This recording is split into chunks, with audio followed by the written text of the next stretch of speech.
Irmãos e irmãs, a liturgia deste quarto domingo do tempo comum, ela converge para duas palavras: profecia e caridade. É bom a gente sempre recordar o sentido da profecia.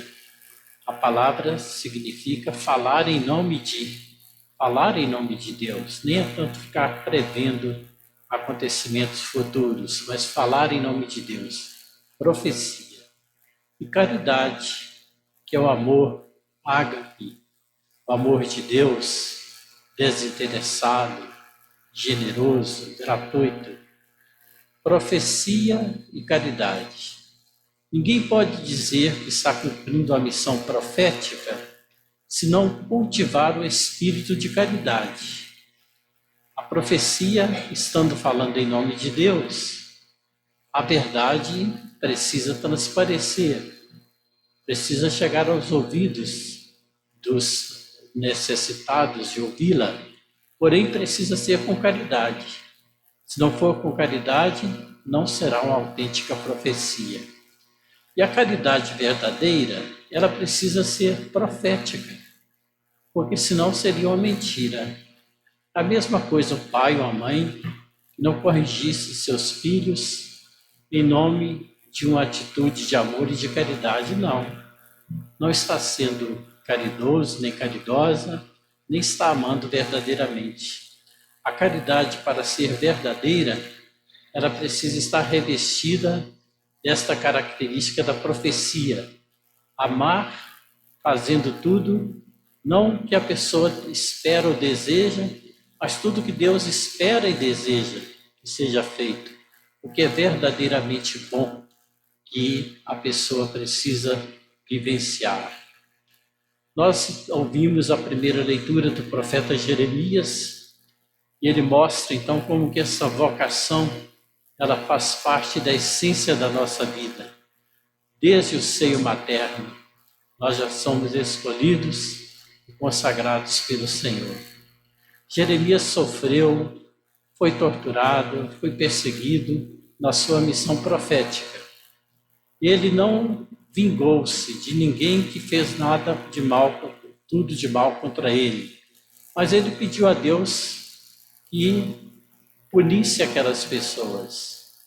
Jesus, cá no trecho do Evangelho que nós ouvimos, além de não fazer nada de mal contra os seus opressores, ele reagiu de uma forma mais plena ainda. Porque no alto da cruz ele disse: Pai, perdoai-lhes, porque não sabem o que fazem. Então é o salto de qualidade da fé revelada na pessoa de Jesus Cristo, que não apenas extingue a vingança, a retaliação, mas é capaz de fazer a entrega total, o perdão completo. Nós deparamos na liturgia de hoje com a sequência da primeira carta de São Paulo aos Coríntios. Nós lemos no domingo passado, o capítulo 12 no domingo passado, versículos 12 e seguinte, hoje o capítulo 13, para demonstrar para nós, então, em que consiste esta verdadeira caridade. Lá é para expressar que nós formamos um só corpo e que no corpo nós temos o coração e o testemunho de Santa Teresa do Menino Jesus, que disse: todo corpo tem um coração, eu já sei a minha missão na igreja, no coração da igreja eu serei o amor, mas faz-nos recordar a multiplicidade dos carismas, dos dons, dos ministérios, todos integrados num só corpo, que é o corpo do Senhor. A sequência hoje é para reforçar que a caridade. Sem a caridade, sem o amor, a gente podia fazer tudo. Ter conhecimento de tantas coisas, nada nos serviria. Poderíamos fazer tantas práticas boas, positivas, mas se não forem iluminados pelo Espírito da caridade, também não teria nenhum sentido. E conclui dizendo que a caridade não termina nunca, né?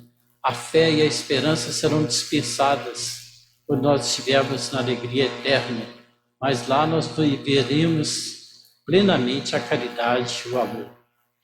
O Evangelho também é uma continuidade. Lá Jesus se apresentou no texto de domingo passado que nós ouvimos, na sinagoga, conforme o seu costume, e disse: o Espírito do Senhor repousa sobre mim, lendo a passagem do capítulo 61 de Isaías, e disse assim: hoje está se cumprindo essa passagem da Escritura. Agora ele está ali, na presença de todos aqueles que estavam reunidos, e após afirmar que acabastes de ouvir a passagem da Escritura que ouvistes, ele então vai dizer e expressar para aqueles que estavam com dificuldades de entender que a salvação não era só para o povo de Israel, a salvação era universal. Então ele toma dois exemplos, do profeta Elias e do profeta Eliseu, que já faziam parte, é claro, das escrituras sagradas. Por isso mexeu muito com os brios daquela comunidade de fé. Ele disse assim: havia tantas viúvas em Israel, no entanto, Elias foi socorrer a viúva de Sarepta, providenciando para que o azeite e a farinha não acabasse lá no sustento da sua vida e da sua casa, mostrando que a salvação não está destinada apenas ao povo de Israel, mas aos estrangeiros, à humanidade inteira. E o profeta Eliseu, tantos leprosos em Israel, e quem foi beneficiado pelo profeta Eliseu foi Naamã, o general sírio, que foi curado da sua lepra. Aí eles entenderam logo o recado que Jesus estava dizendo, que ele veio realmente concretizar essas promessas de Deus e que a sua missão é universal. A salvação é para toda a humanidade. Eles não tiveram dúvidas. Agora esgotou a paciência deles para com Jesus, que já os incomodava com as advertências que fazia para eles. Tomaram a decisão de lançá-lo no precipício e levaram-no para o monte. A cidade estava construída sobre o monte, aí prefigura o Monte Calvário, onde Jesus, ele mesmo, lá vai entregar a sua vida pela salvação da humanidade. Mas aqui não. Aqui eles queriam assassiná-lo, jogá-lo do precipício abaixo. Ele passou diante deles e seguiu o seu caminho. É muito interessante a gente recordar, numa ocasião como esta, que Jesus não foi propriamente assassinado na cruz. Ele entregou a sua vida. Bem que eles queriam matá-lo, mas ele entregou a sua vida. É diferente. Quantas vezes no martírio do dia a dia da nossa vida, a pessoa que nos oprime pode pensar que estivéssemos criando algum sofrimento, alguma tortura, alguma dificuldade. Isso depende da gente. Se a gente já está se oferecendo a Deus e oferecendo o que a gente passa em benefício não só da nossa salvação, mas da santificação de todos nós, então nós não estamos sendo oprimidos, nós estamos sendo oblação, entrega.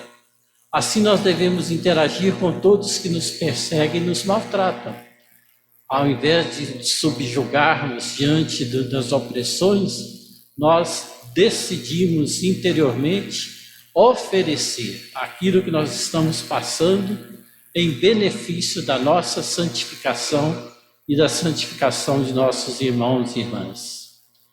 Vamos prosseguir a nossa liturgia pedindo ao Senhor que nós saibamos conciliar bem essas duas tarefas missionárias, a profecia e a caridade. Todas precisam ser constantes na nossa vida. Uma não existe sem a outra. Louvado seja nosso Senhor Jesus Cristo. Creio em Deus